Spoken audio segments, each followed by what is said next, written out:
तो दोस्तों आज हम जानेंगे षड क्रियाकाल या क्रियाकाल के बारे में। कोरिलेट हम इसलिए कर रहे हैं टू टेल पीपल कि this is not an outdated science और इसका यूज डिसीज प्रिवेंशन में किया जा सकता है। षट मतलब 6 एंड क्रियाकाल मतलब सही वक्त जिसमें ट्रीटमेंट देनी चाहिए। ये एक ऐसा यूनिक फ्रेमवर्क है जो डिसीज फॉर्मेशन एंड प्रोग्रेशन को 6 अलग अलग स्टेजेस में डिवाइड करता है, जिसकी पहली 2 स्टेजेस है संचय एंड प्रकोप। संचय एक इनिशियल फेज है दोष एक्यूमुलेट होने की, और इसके रीजंस हो सकते हैं अच्छी डाइट न लेना, लाइफस्टाइल एप्रोप्रिएट ना होना, और इसके जो सिम्टम्स होते हैं वो बहुत वेग एंड इल डिफाइंड होते हैं। संचय के बाद की जो फेज होती है उसे प्रकोप कहते हैं। यहाँ पर दोष ओवरफ्लो करने लगते हैं, मतलब कि बीमारी के जो शुरू के साइंस होते हैं वो यहाँ पर दिखने लग जाते हैं। मॉडर्न मेडिसिन में हम इन 2 फेजेस को स्टेज ऑफ प्री पैथोजेनेसिस से कोरिलेट कर सकते हैं। जैसे फॉर एग्जाम्पल कैंसर में संचय रिप्रेजेंट करेगा ऑक्सीडेटिव स्ट्रेस और प्रकोप इंडिकेट करेगा अनयूजुअल सेल परफोरेशन,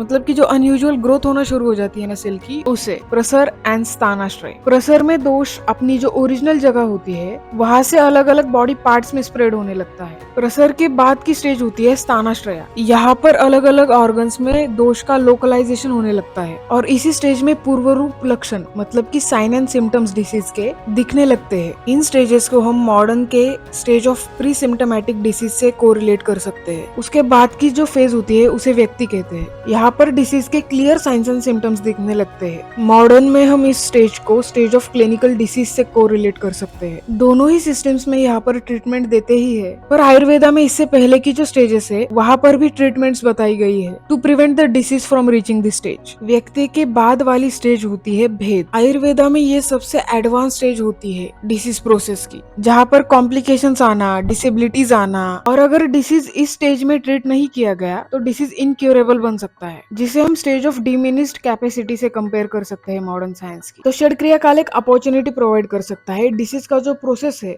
उसके हर एक फेज के अकॉर्डिंग ट्रीटमेंट बताई गई है षड क्रियाकाल में, जिसकी मदद से अर्ली डिटेक्शन एंड प्रिवेंशन हो सकता है डिसीज का। अगर हमने चेंजेस इनिशियल स्टेजेस में ही डिटेक्ट कर लिए जैसे संचय और प्रकोप, इन स्टेजेस में डाइटरी एंड लाइफस्टाइल एडजस्टमेंट जैसे दिनचर्या, ऋतुचर्या हेल्प कर सकता है डिसीज प्रोग्रेशन रोकने के लिए। षड क्रियाकाल में शमन करना है या शोधन करना है वो डिसीज के स्टेज से डिसाइड किया जाता है, और जितना अर्ली हम ट्रीट करेंगे उतना इजी जाएगा ट्रीट करने के लिए। एंड यहाँ पर षड क्रियाकाल can provide a great help. That's it for today everyone, see you in the next.